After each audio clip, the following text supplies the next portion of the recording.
Me da muchísimo gusto tener la oportunidad de volver a saludar a través de la vía telefónica a la maestra María de Haas, especialista en seguridad, con estudios de posgrado en seguridad internacional, nacional e interior, candidata a doctor en administración pública.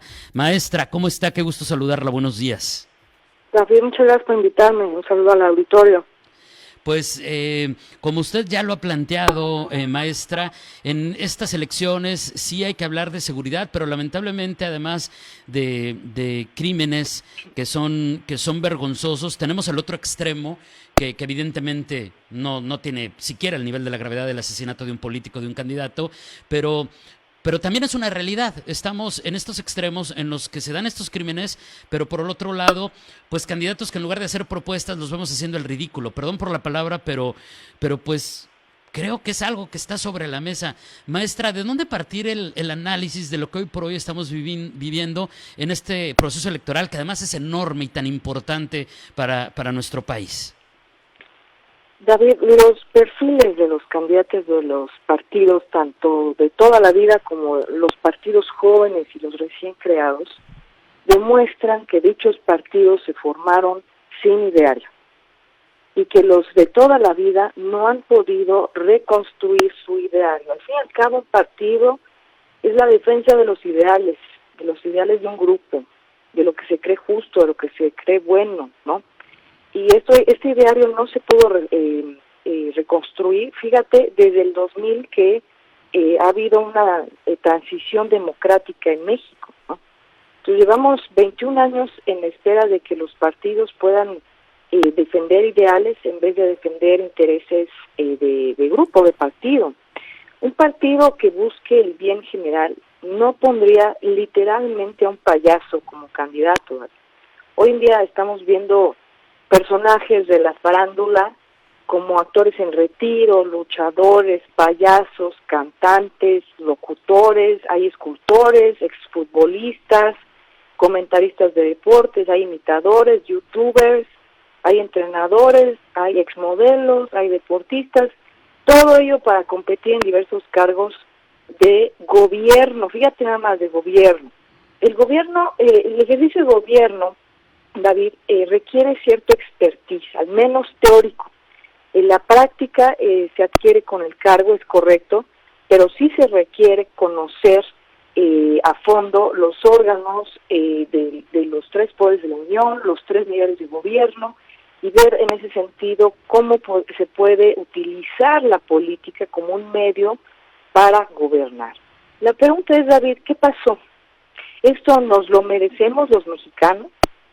Yo, en una aproximación a ello que he estado pensando todo este periodo electoral, es de que los partidos ya conocen el negocio, David, ya nos echaron a la bolsa.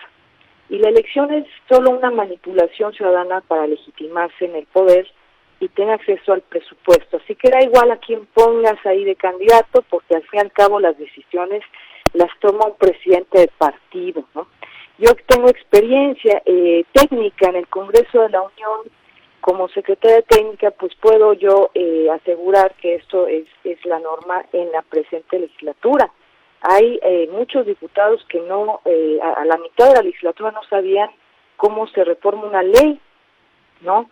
Y sí vi, eso es algo pues preocupante, de que levantaban la mano para votar, pues de acuerdo en el sentido de que el presidente de bancada estaba votando, no, ni siquiera sabían que estaban votando, ¿no? Entonces, me queda claro eso, pero por ello, ¿qué va a pasar en estas elecciones? Se espera mucho abstencionismo de los ciudadanos, ¿sí?, en los próximos días de la elección, puesto que el ciudadano está agotado de los candidatos que bailan en TikTok o hacen videos extraños para cortejar su voto. No hay propuestas, no hay un discurso incluyente, no hay comprensión de los problemas diarios del ciudadano, no hay experiencia de gobierno, David. Una persona que va a votar tiene la esperanza de que lo dejen de asaltar en la combi que se sube todos los días para ir a su trabajo, que ha habido 6 veces que ha recibido un asalto, ¿no? Que tiene miedo, ¿no?, de perder su trabajo, quiere algún día acceder a una pensión, ¿no? Esas son las cosas que le debe preocupar a los candidatos. Y pues lamentablemente, a ver, la culpa es de todos, es de los partidos por proponerlos y es del electorado por votar por ellos.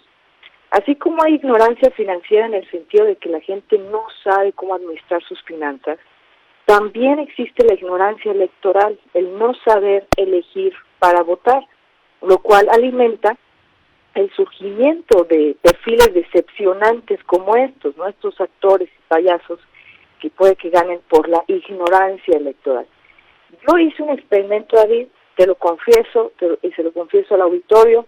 Me inscribí en un partido como candidata a diputada federal y el mismo partido desechó un perfil como el mío, que ha llegado al máximo nivel de estudios, que domina 3 idiomas, que tiene experiencia técnica en el Congreso, para poner a un comentarista deportivo.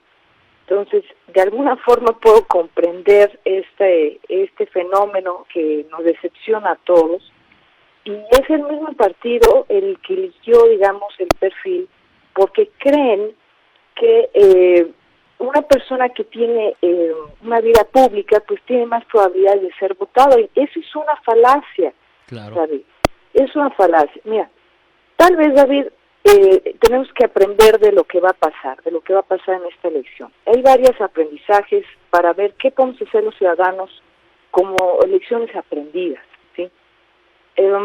Pueden hacerse varios cambios. Hay propuestas desde hace mucho en la academia de reformar, fíjate, el artículo 82 constitucional, que habla de los requisitos para ser presidente, el artículo 55 constitucional, los requisitos para ser diputado, y el artículo 58 constitucional, que son los requisitos para ser senador. Debemos de añadir, David, un requisito de escolaridad mínima para postular, y que no sea licenciatura, que sea de maestría incluso en gobierno, en algo, ¿no? ¿Por qué? Porque necesitamos formar un servicio profesional de carrera también a política, ¿no? Ahora, ha habido muchas críticas sobre esta propuesta en el sentido de que se puede minar el principio de representatividad, es decir, una persona que nació con una falta de oportunidades, pues no pudiera alcanzar a esos requisitos. Y te voy a decir que es una falacia también, porque, por ejemplo, de la comunidad huichol yo he conocido doctores en antropología e historia. Entonces, no el hecho, digamos, de añadir un requisito a la Constitución de escolaridad, pues obligaría a las comunidades, a los distritos, a elegir a la mejor persona que puedan encontrar, la persona más congruente, y es aquella que buscó el camino del progreso en el estudio, ¿sí? Así sería un incentivo para incluir a los más aptos.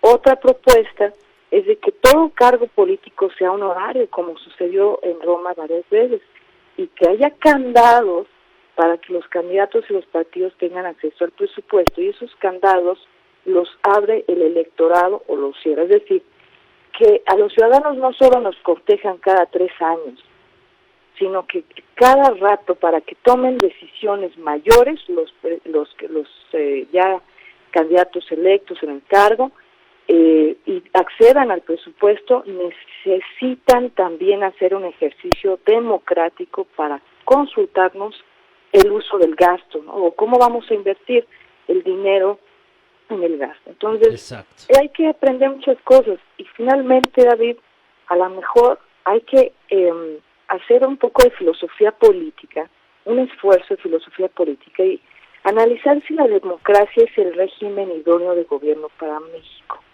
Porque este país alcanzó épocas de esplendor cuando fuimos imperio y cuando se podían reelegir los presidentes. Yo no lo sé.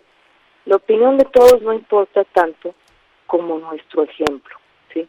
Es congruente, por tanto, elegir personas que sean ejemplo para los demás en la comunidad, en el distrito, en el estado, en el país. Es necesario construir un nuevo modelo de política, David.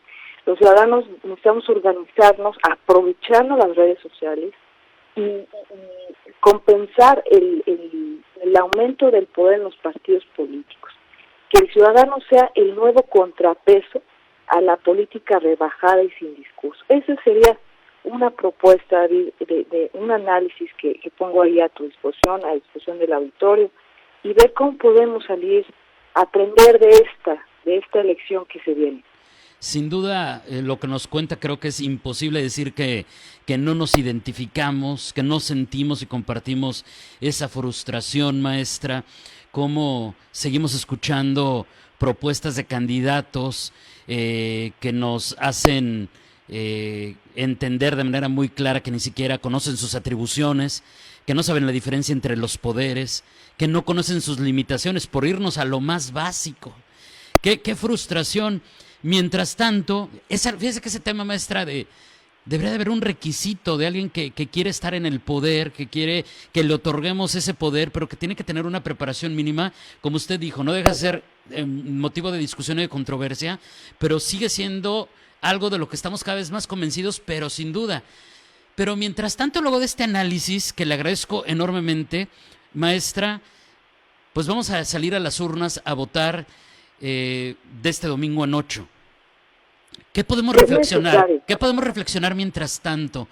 Porque el otro gran daño es justamente mientras tanto, y si estas preguntas que nos hacemos efectivamente nos llevan a hacer un cambio a profundidad, un cambio realmente importante en lo que bien nos acaba de detallar, a corto plazo, ¿qué decirle a la ciudadanía que siente esta frustración, que la comparte, que se identifica con lo que usted acaba de narrar, cada uno de nosotros en nuestro nivel, pero que vamos a salir a votar el 6 de junio?